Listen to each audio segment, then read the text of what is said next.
мэдээлэл өгөх байхлаж байна. Эхний мэдээ улсын хурлын хаврын чуулганаар хэлэлцэх асуудлын нэгд яхахгүй олныг анхаарлын төвд орсон нэг хуулийн төсөл бол казиногийн тухай хуулийн төсөл юм. Өнөөдөр энэ асуудал улсын хурлын хууль зүйн байнгын хороогоор орж байнга ороодын гишүүдийн олонх нь казиногийн хуулийг дэмжсэн байна. Засгийн газраас өргөн мэдүүлсэн дээрх хуулийн төсөл улсын хурлын нэгдсэн чуулганаар хэлэлцэхтэн батлагдсан тохиолдолд жуулчдын тоо өсөж гадаадын шууд хөрөнгө оруулалт нэмэгдэнэ гэж үзэж байна. Тодорхойлбол жилдээ татвараар дамжиж 74-өөс 138 тэрбум төгрөг төсөвт төвлөрнө гэж тооцоолжээ. Харин уг хуулийн төсөлд казино байгуулах тусгай зөвшөөрөл хүсэгч нь 35 тэрбум төгрөгийн татвар төлнө. Хугацаа нь 10 жил байх бөгөөд Монгол улсын иргэн тоглохыг хориглосон залтууд тусгагджээ. Улсын хурлын хууль зүйн байнгын хорооны хуралдаан дээр дээрх асуудлууд хөндөгдсөн юм а. Засгийн газрын хуралдаанаар хэлцээд 2015 оны 2 сарын 12-ны өдөр хурлын дарга өргөн барьсан байна. Ер нь бол ардын намын бүлэг хэлэлцээд дэмжсэн байна. За манай арчилсан намын бүлэгчсэн хэлэлцээд бас одоо хэлцэх зүйтэй ингээд явсан байна.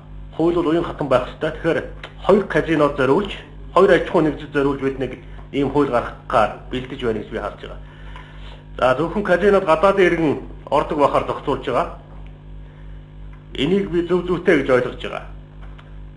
Гэхдээ гадаадын иргэнийг болохоор насаар нь хязгаарлаад байгаа. Гадаадын иргэн заавал 21 наснд хүрсэн байвал казинод орж болно гэж. 18, 19, 20-тай байвал болохгүй юу гэж. Энэ ямар учиртай юм гэж. Сингапурын болон казино нэлээд хөгжсөн Макаогийн хуулиудыг судалсан. Ер нь бол олон казино ингээд буудал болгоны доор казино байгуулах маягаар энэ казино гэдгийг бол Монголд бол үйл ажиллагаа явуулах нь бол дэмий юм аа. Монгол улсын үндэсний аюулгүй байдал, ер нь дэмий замраагүй байдал бас бий болох магадлал өндөртэй гэж үзсэн учраас эхний ээлжинд хоёр казиног дэлхийн жишгт одоо дүүхүйц хэмжээний тийм казиног загвар болгож байгуулж үзье. Ер нь бол ингээд арх тамхиг тоглоомыг ингээд ер нь бол 21 гэж одоо баримталдаг олон улсын нэг жишээ л байдаг юм байна. Архийг худалдахад хүртэл 21 нас түүнээс доош насны хүнд худалдахгүй гэдэг нь бол өөрөө одоо баг тогтсон ойлголт болсон байгаа учраас энэ одоо тоог бол авсан. 5 улсын хууль дээр бид нэр ажилласан ажлын хэсэг. За тэгээд түрүүн бас насны хязгаарын талаар ч нэлээд асууж ах шиг үлээ. За тэгээд дараагийн одоо бооцоо тоглоомын тухай асуултанд хариулъя. Энэ дээр бол одоогийн мөрдөгдөж байгаа хуулиар хууль зүйн яам тусгай зөвшөөрлөг олгож байгаа төлбөр тавар бооцоо тоглоомын тусгай зөвшөөрлөг. Энэ дээр бол зохицуулалт нь онцгой албан татварын тухай хууль заасан байдаг. Төлбөр тавар бооцоо тоглоом үйл ажиллагаанд ашиглагдаж байгаа гэж онцгой албан татварын хуулийн 6 дугаар зүйлийн 6-гийн 4-т байгаа юм залтаар зохицуулагдаж байгаа.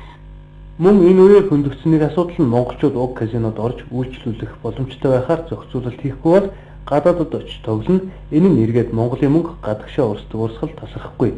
Сингапур зэрэг оронд тоглох мөнгөний хэмжээг нь зааж хязгаарласан байдаг. Түүн шиг хязгаар тогтоож өгөх ёстой ч онцлог гишүүд цөмгүй байсан юм а.